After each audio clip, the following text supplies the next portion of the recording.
নমস্কার বন্ধুরা, কেমন আছেন? লাইফস্টাইল বাই সম্পান নতুন আরেকটি ভিডিওতে আপনাদেরকে স্বাগতম। আপনাদের সাথে আজকে আবার একটা ডেইলি ব্লগ শেয়ার করব। আর আমার ভিডিওটা প্রথম থেকে শেষ পর্যন্ত দেখেন, অবশ্যই ভালো লাগবে। আর কোথাও যদি ভালো লেগে থাকে তাহলে একটা লাইক কমেন্ট শেয়ার দিয়ে পাশে থাকবেন।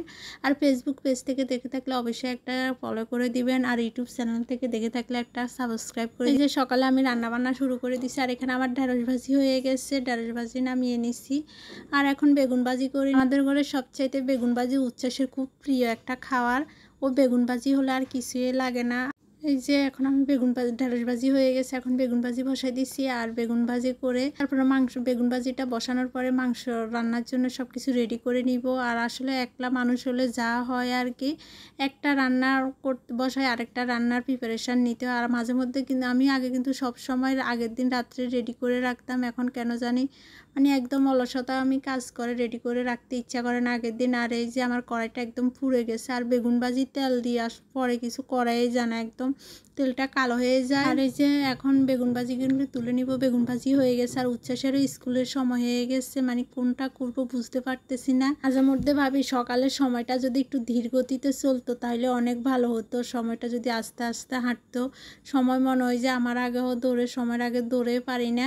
আর এই যে বেগুন ভাজিগুলো নামিয়ে এখন মাংসের জন্য আলুগুলো ভাজি করে রাখবো। আর আমাদের ঘরে মাংসের আলু সবাই খুব পছন্দের। আর বেগুন ভাজির তেল দিয়ে আসলে পরবর্তী কোনো রান্না করলে রান্নাগুলো কালো হয়ে যায়। যে এখন আমার এই তরকারির আলু ভাজিগুলো একটু কালো কালো হয়ে গেছে। আর আমি তো একটা রান্না বসাই দিয়ে আরেকটা রান্নার জন্য প্রিপারেশান নিই, যার কারণে নিঃশ্বাস নেওয়ার মতো ফেলার মতো কোনো সময় নেই। আর ফাঁকে ফাঁকে কিন্তু উচ্ছ্বাসকেও ডাক দিয়ে উঠাই আসতে হয় রেডি।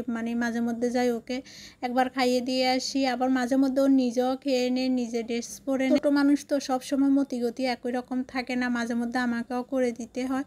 আর এই যে এখন আমি মাংসটা বসাই দিব। আর আমার কাছে হাতে মেখে মাংস রান্নাটাই বেশি ভালো লাগে। আর মনে হয় যে এটা খুব তাড়াতাড়িও রান্না হয়ে যায়, আর খুব তাড়াতাড়ি শর্টকাটে রান্নাটা বসানো যায়। কিছুক্ষণ পর পর টাপুরকে জিজ্ঞেস করি কয়টা বাজে। টাপুর তো সবসময় বলে, মা তুমি আর তোমার মাথার উপরে রান্নাঘরে একটা ঘড়ি লাগাই রাখিও, এতবার বলতে পারবো না কয়টা বাজে।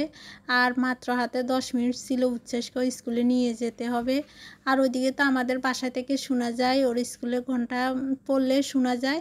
আর এই যে আমি এখন মাংসটা বসাই দিয়ে এখানে কয়েকটা টমেটো দিয়ে দিলাম। হঠাৎ মনে পড়ছে ঘরে তো টমেটো ছিল। মাংসটা বসাই দিয়ে যাব, উচ্ছ্বাসকে স্কুলে দিয়ে আসবো। আর উচ্ছ্বাসকে দিয়ে আসতে নিজেরকেও একটু রেডি করে বের হতে হয়।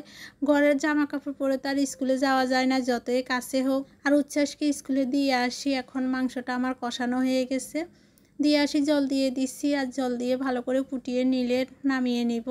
আর মোটামুটি আমার রান্না বান্না শেষ। আসলে তো তাড়াহুড়ার মধ্যে সকালবেলা রান্নাটা করে ফেললে সারাটা দিনের একটা শান্তি, যার কোনো প্যারা থাকে না। আর এই যে আগের দিন শাক নিয়ে আসছে, এখন শাকগুলো ভেজে রেখে দিছি, কাঁচামরিচ শাক। আর শাকগুলো আমি আগের দিনে এভাবে ভেজে কেটে ধুয়ে রেখে দিই। আর আমি ময়লাগুলা এখন পলিথিনে করে রেখে দিব, ফেলে দিব না। আর মাঝে মধ্যে ফেলেও দিই। অনেক সময় সব তরকারির খোসা কিন্তু নরম হয় না, যেগুলা খুব তাড়াতাড়ি নরম হয় এগুলা রেখে দিই। আর এই যে এখন আমার মরিচ শাক কাটা বাছা হয়ে গেছে।